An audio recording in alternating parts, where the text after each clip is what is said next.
Hey there everybody, this is Lee with Creative2xmom, and today I'm going to be sharing with you 5 ways to add fun to your homeschool.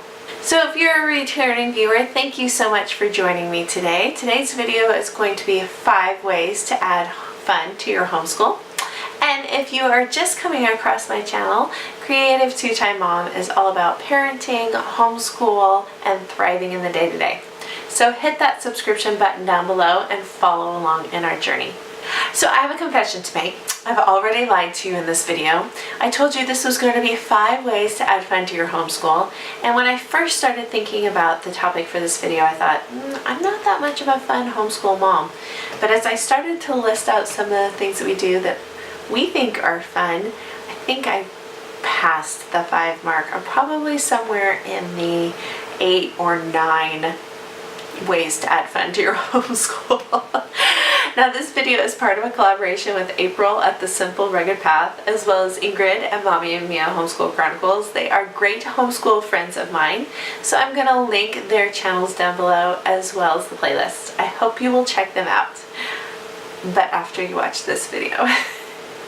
So let's talk about some ways to add fun to your homeschool. I'm always looking for ways to keep it fresh, to keep it going, and to kind of add some lightness to our day. One of the things we've been doing is we've been incorporating an art lesson into our morning time each morning. If you saw my 10 resolutions for the homeschool year, I'll link that below. One of the things I mentioned in there was to add some art time. Now at the time that I made that video, I was thinking classical art, studying artists, studying style, but you know what we've actually found that we love to do is once a week I'll pull something up on YouTube and we will do an art lesson. We'll do a chalk pastels lesson, we'll do a sketching lesson, and I try to incorporate it, add it somehow. We've been studying penguins lately, so those videos have been on penguins. We've done a couple on winter topics. So I try to somehow incorporate them into what we're studying, but we're also just doing it for fun and we are enjoying it. And I think somewhere along the lines I will try to go back and do an artist study, but right now we're just doing art.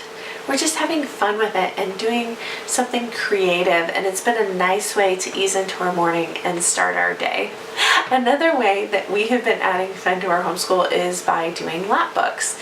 My kids, we do a lot of workbooks, but sometimes I just like to throw something at them and create a lap book. My youngest, we are creating a lap book right now about penguins. Some of my older kids, we have done lap books as part of a novel study.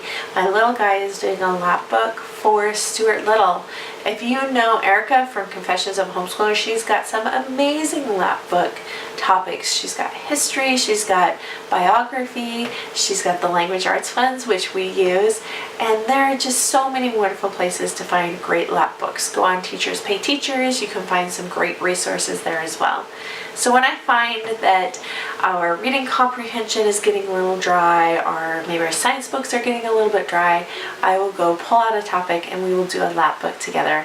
There's just something about cutting and pasting and adding them to a folder that just breaks up the monotony and adds life to our day.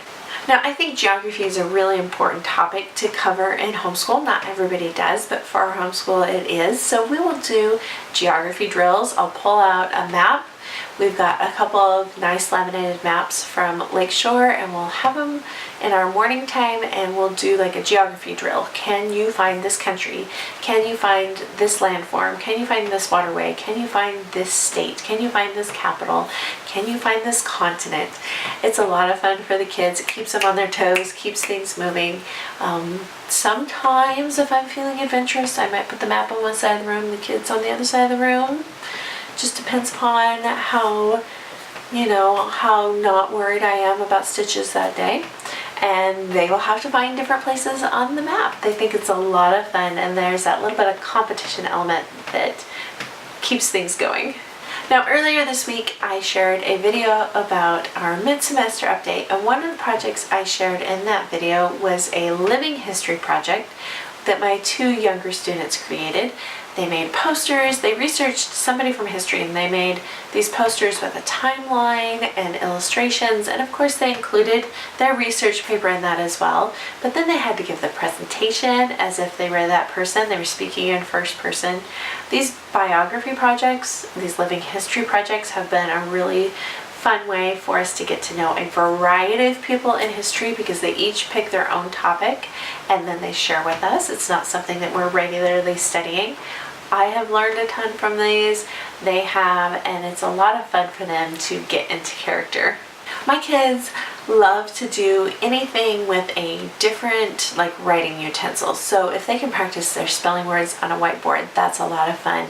Sometimes we'll take out the chalk and we'll draw maps on the back patio, or we'll do spelling words on the back patio with chalk. I also found some dry erase multiplication cards at Target at the beginning of the year. Again, being able to write with a dry erase marker. My 7-year-old, if he can practice his multiplication or his spelling or whatever, if he can have a marker, that's fantastic, because I usually limit my kids to pencils. So once in a while, breaking out and let them using something else to write with, they think is fantastic. And they also kind of think Mom's lost her mind, because I never do that. So they like to do that. Sometimes I will mix it up and say, okay, you're doing your spelling words in crayon and every vowel has to be red. Or you're doing your spelling words, we do this a lot with spelling, and markers, and each letter has to be a different color. That's fantastic. So any different way to write, they love it. We have really gotten into game schooling this year, and just having that ease into the morning. Sometimes I'll pull out just fun games that can be like card games or whatever as part of our morning basket. We'll put all the books away and we'll play a game in the morning. Or also finding games that go along with our curriculum. I have found, as I've kind of gone down this trail, there are so many fantastic games out there. Games that you can incorporate into geography, games that you can incorporate into science. Those are the two that we have purchased the most and used the most. But there's also a lot of language arts games, some that I've shared with you guys before. You can get Scrabble, you can get there's the Letter Swamp one. If I can remember what it's called, I'll put it in the description box, but we love that one as well.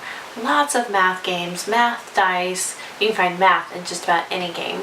So being able to incorporate more games into our week has been a huge eye-opener for us, and we are having a blast with it. We're kind of a big gaming family anyway, but to pull that into homeschool time is just been an added bonus.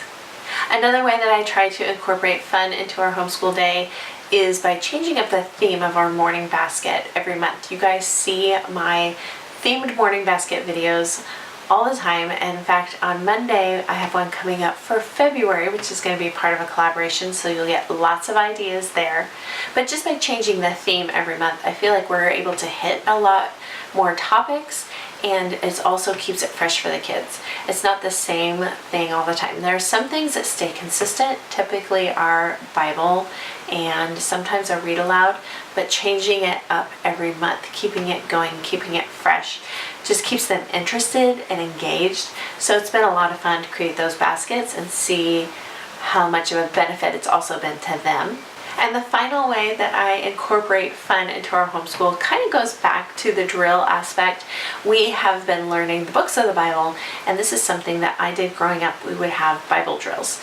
So once in a while, I will have the kids go grab their Bibles during morning time, and I'll call out a scripture verse. It could be one that we've memorized. It could be one that I'm personally memorizing. It could be one from years ago that they've memorized, and then they have to find it. And I found it's been an incredible reinforcement for them of where the books are found in the Bible. It has completely changed the way that they have memorized the order, and it's really enhanced their ability to find scripture, and they love it. They think it's a lot of fun to be like, oh, I'm almost there, I'm almost there. So we're having a lot of fun with Bible drills. I can see that being something that we continue on, because it's something that's actually requested several times throughout the week, and I have to kind of limit it because it can take a little bit of time, and so I've had to actually limit how much we do it, but they absolutely love doing that one. So those are just some of the ways that we are incorporating fun into our homeschool. I hope that you have found some inspiration through those that you can adapt and add to your homeschool and use with your students. Leave me a comment down below. Let me know how you are incorporating fun into your homeschool, and also don't forget to check out those links. Go say hi to the hostess of this collaboration and check out the playlist as well. We'll see you guys next time. Bye guys.